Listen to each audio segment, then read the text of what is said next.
Good afternoon. Good afternoon, ladies and gentlemen, distinguished members of European Parliament of Enterprises. Many thanks for inviting me and giving me the opportunity on behalf of Slovak Presidency to address this important gathering. When I entered the room and saw so many of you gathered here, immediately I realized how impressed I am, how encouraged I am, because I used to represent the Slovak Presidency in the plenary session of European Parliament, and I hope I will not go too far when I say that I have very rarely a view of such a crowded plenary.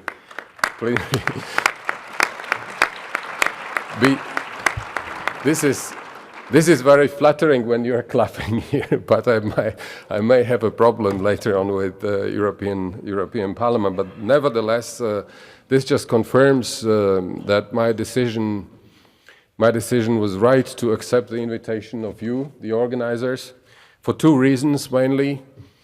The first one is that we are aware as a presidency, as the representatives of Slovak government, how important it is to get a direct feedback from you, from the representatives of European enterprises, business community, because at the end of the day, it is us, the Council and European Parliament, which in a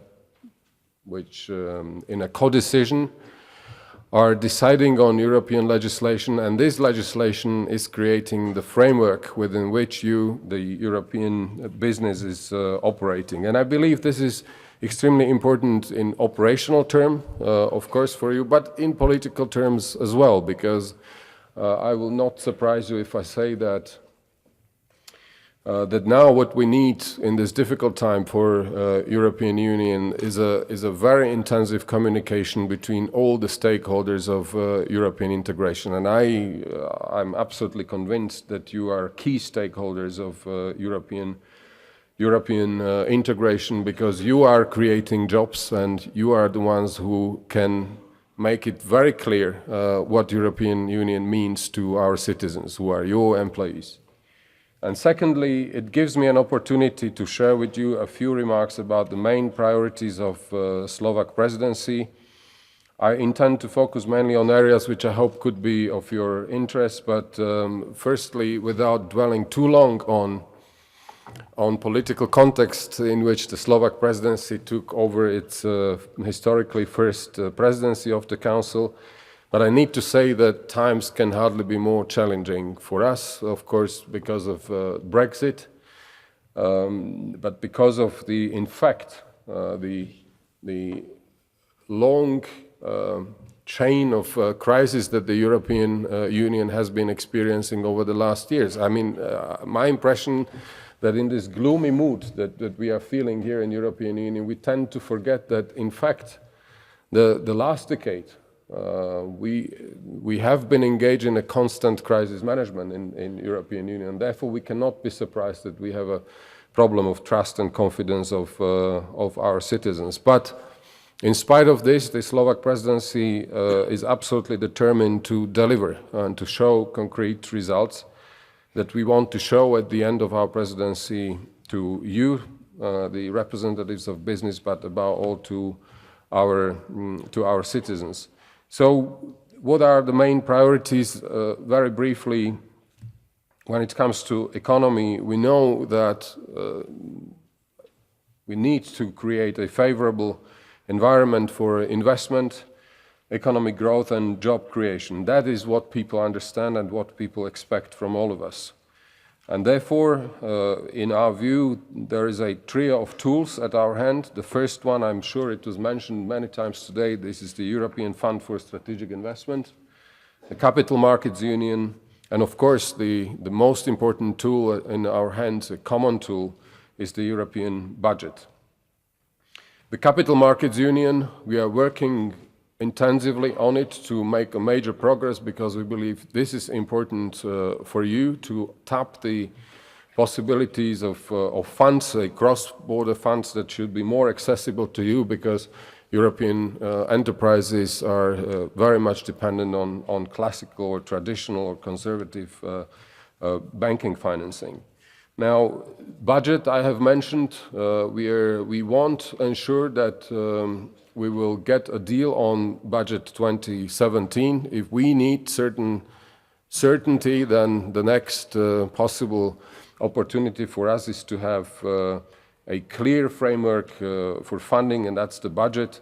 At the same time, not negotiations, but the discussions have started on the future or revision and review of multi-annual financial framework. When we speak about the opportunities and sources of growth, I certainly have to underscore the trade, which I believe is a critically important source of growth for us. And I'll be very frank and open.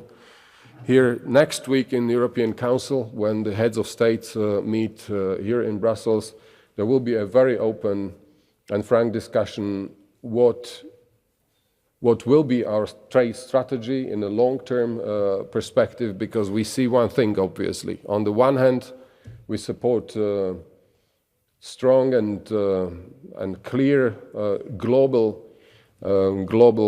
relationship and global partnerships when it comes to trade.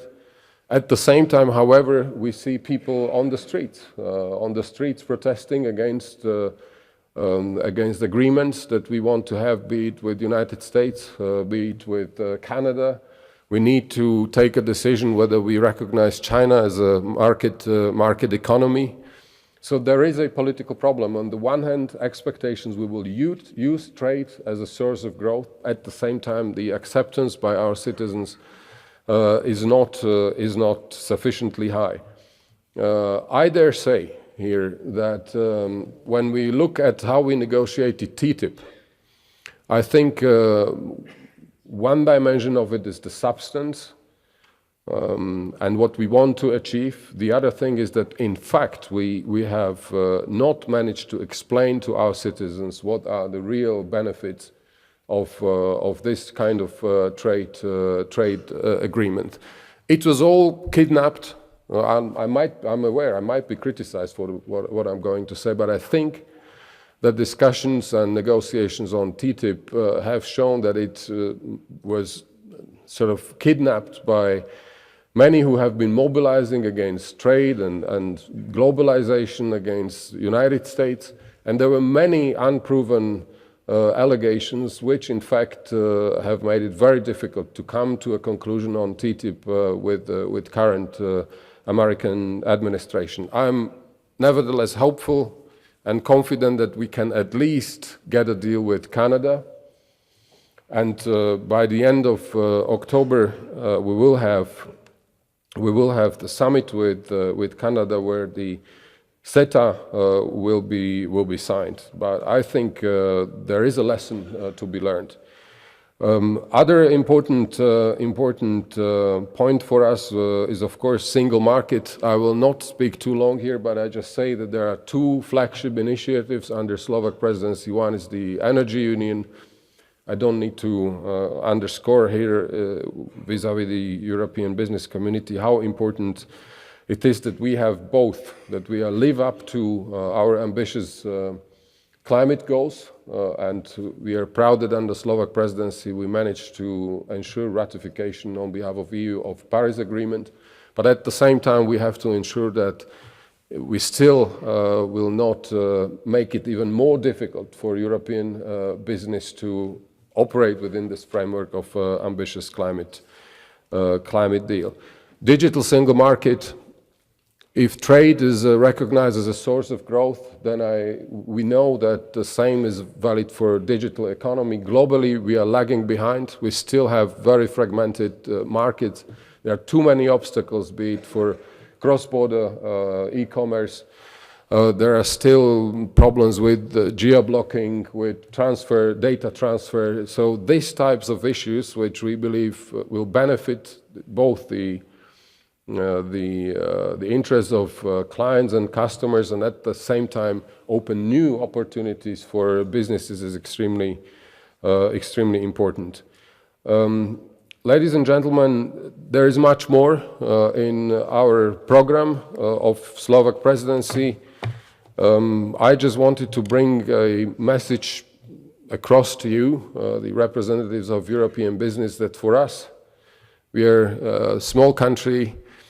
We are less interested in big announcements. We are not having our hidden national agenda, but we are more committed to bringing tangible results. And tangible results, in fact, are mostly concentrated in everything what is important for internal market. And that is, I think, what you understand, what you are confronted with. And therefore, I'm very grateful for you being here today and giving us, the legislators, a clear feedback what your expectations are. I thank you so much for your attention, and I thank you for all the support we are receiving from you. Thank you.